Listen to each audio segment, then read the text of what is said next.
Greetings everyone and welcome back to a new video. Now today I actually wanted to talk about another book review. Guess which one I've read next? Of course it is Dark Force Rising. Oh, exciting. Oh my goodness. I'm already reading the third book as we speak. As I am speaking. Come on. I'm already on page like 102 or 93 or something like that. So I'm getting a little bit ahead of myself, but I decided to not talk about this book until a couple days later to let it sink in, compared to the first book where I just wanted to talk immediately about it. There's some good and bads again. I wanted to talk about the bads first. I feel like it's kind of quiet, so I just want to get those things out of the way first. There's about 3 things or 4 things that I just disliked in general, but there's a lot of good stuff. The first thing I actually dislike, and I do want to mention it a couple times. No, I'm just going to mention it this one time. It's the book itself. The covers, I'm just not a big fan of it anymore. I mentioned the first one was nice, but to have everything the same-ish, especially this, Han, Leia, and a stormtrooper in the background. I don't know. It wouldn't sell it to me. It doesn't say anything to me. So, no. Obviously, the first book was kind of okay, because you had Luke Skywalker, everyone would be excited. But you also had Thrawn, which was a complete different new character.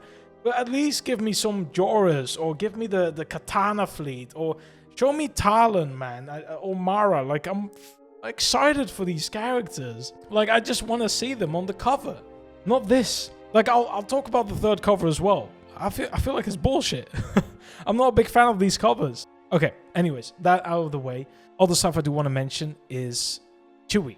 Now, Chewie actually didn't have a lot to do with the story, I guess. He was kind of like a side character, which kind of feels the same in the movies, I guess, but I feel like in these books it's a little bit more. It doesn't have a lot of focus, but the one time it does have focus in the story, I heavily disliked it.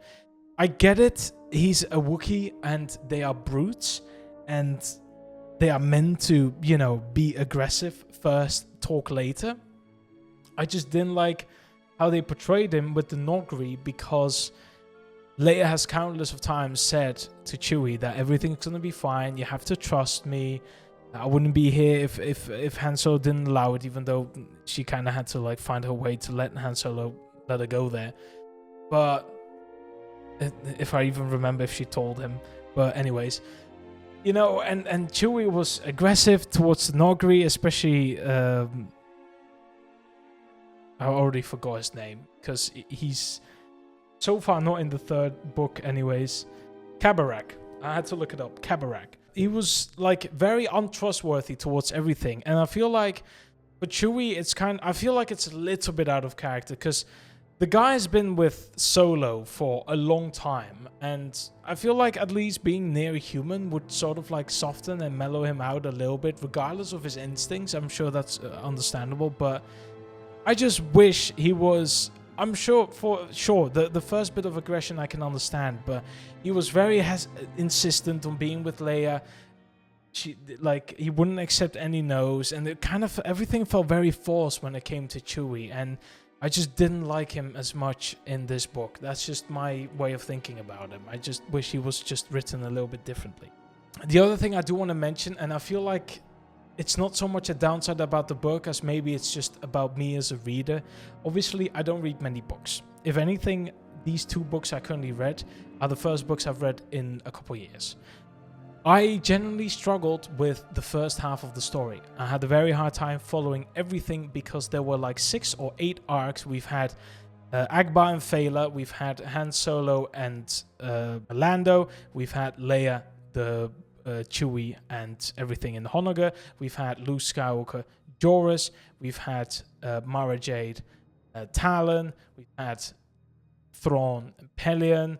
Sometimes even in the bits of story we have Wedge, and it's like so many things separated, and they jump from one gun to the other, and suddenly it's like we're moving 3 stories forward, and I completely forgot what Talon was doing. And then suddenly the story gets updated, and I'm thinking, wait, when did this happen? I can't remember. And I have to like go back a couple pages to figure out, okay, they were doing this, and now they're going to do this. And then, you know, and it was very jarring for me to follow everything, because sometimes I had to reread pages to follow the story. Generally struggled with that bit. And I want to say it's maybe me, but then again, the first book also had a couple separate arcs. Obviously, Luke, Dagobah, Lando, and Han again on their smuggling adventures. Thrawn obviously is the whole time with Pillion, and that's about it. Leia was on Kashyyyk, that sort of thing. But it was a little bit more drawn out. There weren't that many separate arcs, and it took a while before we moved on to the next thing. And I feel like that was a little bit easier to follow. But in the second book, it was like they were trying to cram 600 pages in 450 pages. That's how I felt like. I feel like this book should have been just a little bit longer to just expand on the story of each arc so that it's better to follow without having to go back to Luke and then going to Talon, and then we're going to Leia, and then we know a little bit about Wedge, and then we go a little bit to Agba, and then we go to Thrawn, and then we go to Luke, and then we go to Mara. Like, it was just too much for me, and I appreciated the later half of the story because obviously everything started to connect him back together and everything was coming, you know, everyone was grouping up. Obviously most of the rebellion were again with each other, or I guess the New Republic, and they had a final fight again with Thrawn, etc. So that is a little bit easier. The first bit of the story was just a little bit hard for me. But those are the negative aspects of the story, in my opinion, or the book itself, I guess, because the cover has nothing to do with the story. I guess in a sense, because I feel like it doesn't explain anything. Sure, it could kind of see Dark Falls Rising, and the cover, you could think it's Stormtrooper, but it doesn't really have much to do about the Stormtroopers. It's about the cloning again, and the Dreadnoughts, or the Katana fleet. Because they have now a tremendous amount of ships, and they're cloning things within a couple months, and they have like an unlimited access to armies. So yeah, obviously the cloning doesn't surprise me anymore because this is the first time I'm reading this book, but I've also watched Ahsoka, and I know people were very excited when suddenly we had Thrawn having like extra zombie soldiers, stuff like that, so it could kind of be seen as clones. It's not the same thing, but it is seen as like an unlimited army, big army that just didn't see no ends. So yeah, it's kind of, I don't want to say it's the same thing, but it's kind of getting there, all right? Okay, but anyways, the story itself, like in general, outside of the arcs, I really enjoyed it. I enjoyed Honoghr a little bit less, I guess, just because I don't really feel like I want to know much about the Noghri in general. But Luke Skywalker and Joruus's arc, I thoroughly enjoyed, and later on, Mara was there as well. Mara and Talon had a great arc, a little bit of betrayal, a little bit of secrecy, and obviously a rescue later on. It was just... It felt like a massive adventure and like a very big nod to A New Hope when they had to save Princess Leia. So it was a lot of fun to read those bits. I was generally very excited and I just couldn't stop it. So those arcs I really enjoyed. I guess Han Solo and Lando maybe a little bit less compared to the first book. It wasn't as exciting. I honestly want to say I'm so fucking glad they got rid of Fela. Not in the book, he was obviously in many chapters, but I'm just glad they finally shut him up, and I'm glad that arc is resolved so far. Maybe in the third book he's going to try something else, but I'm just happy it's finally done, and on a very embarrassing way, and that's what I wanted. And I have a tremendous amount of respect for Talon Karrde because of that moment. What happened, I'm not going to exactly explain. I don't want to spoil everything. It is a spoilery review because I don't know how to no-spoiler it. But some things I'm going to leave out of it. Obviously, the people that have read it know what I'm talking about. I generally enjoyed that moment near the end. So, yeah, the Luke arc was amazing because I do have to say, for me, it has less feeling compared to maybe people that read the book when it first came out many years ago. Because, obviously, now we've had the prequels, we've had Old Republic, we have a lot of eras with Jedis and Sith, and that story has been expanded. But by the time the original trilogy came out, and these books, there wasn't really many Jedi. If anything, I don't know if there were any Jedi left after Darth Vader and the Emperor. It was probably just Luke and Leia and obviously the twins that are coming up, and maybe more that we don't know about, but I'm not that aware of it right now. And Joruus, I guess, in a way, even though he's a clone. But yeah, it's just, I don't know, I enjoyed it because Luke Skywalker in that specific arc really felt like a kid.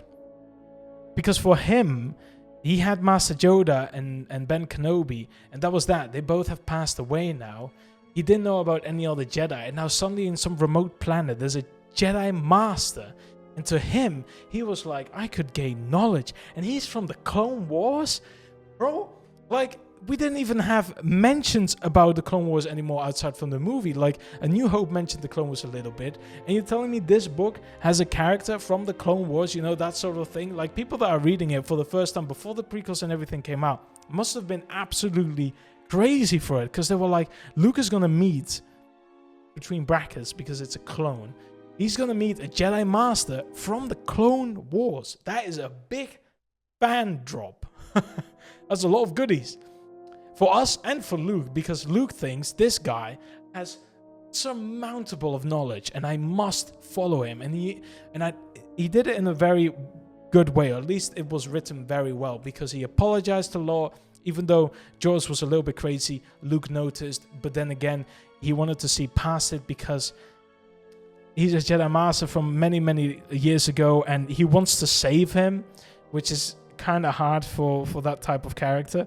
But I just, dogs are barking. They don't like to talk about the book. But anyways, yeah, I just really enjoyed that arc a lot, because for me it's like finally we have something regarding the Force and Luke's journey and wanting to learn more, but he's learning from someone that isn't real, and he's more akin to be using the dark side rather than the light side. Like, it's a lot of tension in the book, and it made me want to keep reading it, but I couldn't, because like I said, I read them during my work breaks and I had to stop every now and then. So yeah, that's the one downside, I guess. Maybe that's the reason why I had so much trouble following the arcs, but let's keep that aside. I enjoyed the little bit of betrayal, between brackets again, from Mara Jade. It added again once more tension, and especially because Talon Karrde is not a character I know much about in the Legends continuity. I say that as if he has a canon continuity. I don't actually know, but in Legends, I don't know what his fate is going to be. I don't even know if he dies, if he still lives through the story. I know about the fate of some characters because that sort of thing comes by just checking the Wikipedia or seeing someone talk about it on Reddit, and me having no knowledge about the book. Some information gets stuck in my head regardless. So, but still, when it comes to Talon, I have no idea. So the betrayal for me was really thinking like, they either decide to actually save Talon and it's going to work out, or they're going to be late, they're going to kill him, and it's going to really put pressure onto the story, and it's just a realization that things are about to go sour, that sort of thing. I'm not sour myself that they didn't go that route. It's completely fine, because I'm currently reading the third book and I'm really enjoying Talon, and especially, like I said earlier, I think because of the way Talon acted at the end of the arc of this book, or at least the end of the story, I have a insurmountable amount of respect for the guy. I also read the comics a little bit to have some mental portrayal of these characters, and I have to say, Talon Karrde, it was not how I imagined him. That much is clear. But anyways, aside from that, I like the big final fight. I do have to say, I believe I enjoyed Slausvan a little bit more than the Dark Force Rising. And I'm also glad the Empire, or I guess the new Empire, is sort of finally having some sort of victory. But again, I don't know if I mentioned it already. The Dark Force Rising feels a little bit like The Empire Strikes Back. The same way the first book feels like A New Hope, and I'm going to assume the third book is going to feel like the Return of the Jedi. It has the same feeling. Like, the Empire is currently winning. They have a lot of power over everything. The New Republic is fighting against all odds, and it doesn't look that well, especially because I'm currently reading the third book, like I mentioned, and so far the New Republic has been losing systems upon systems, and they are really on the losing streak right now. So yeah, you can definitely tell that this book was meant for the Empire to win. So I actually like that, because it's kind of like, if people are excited for villains wanting to win, then this book generally is for you, because the villains do win. They lost a little bit. You know, it's not like they completely won everything over, but they did win the fight pretty much. And by the way, the third book is currently being written, at least in the start. You can tell they have definitely won the fight at this in the story. So yeah, I'm actually glad they did that. I don't want the good guys to win every single time. I do appreciate the good guys winning in the end. That's just the way I like the story. I don't want to end on sad notes. I'm reading stories to just feel happiness. But that comes with every struggle, and in this book there's a lot of struggle, and I'm really appreciative of it. So it goes to show, it's very well written. I just wish the arcs were a little bit more fleshed out. For that reason alone, I think I'm still going to give this book a 7 out of 10. It's good, but it could have been way better. I feel like the story, again, like I mentioned, it should have been fleshed out more. It's like 600-700 pages cramped into 450.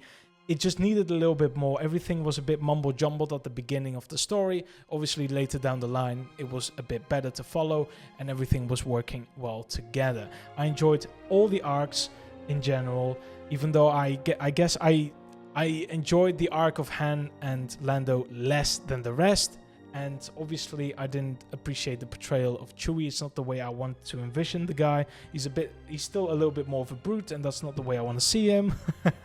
But all in all, I thoroughly enjoyed the story, and for that reason, it's still on the plus side. Like it's 7 out of 10 for me is still like a reread. Like I'll definitely read this book again if I want to, or if I have the energy to do it. So yeah, all in all, it's just a very good book. Just feel like it could have been a little bit better. So far, I've enjoyed the first book a little bit more. And I don't know if it's my reading comprehensibility, but I do have to say that I'm reading the third book right now, and I'm pretty much a fifth done. And so far, I have no issues following the story compared to the Dark Force Rising book. So yeah, basically that. Anyways, I'm going to leave it here. I'm going to thank you all for watching. It's been an absolute pleasure, and I'll see you all in the next... Oh, before I go... If you have read the book, let me know in the comments and give me your thoughts about it, because if I can answer to it and I can write stuff, it's easier for me to write rather than talk, because again, I don't write anything down. I'm talking pure out of feelings and how I felt about the story. I feel like writing things down and reading from a page and then to realize what I need to talk about feels very podcasty, feels very like I'm trying to just give information to people, but I just want to talk about how I felt about the book. So yeah, all in all, recommended. 7 out of 10. Done. Also reread. All right, thank you all for watching. Take care and peace.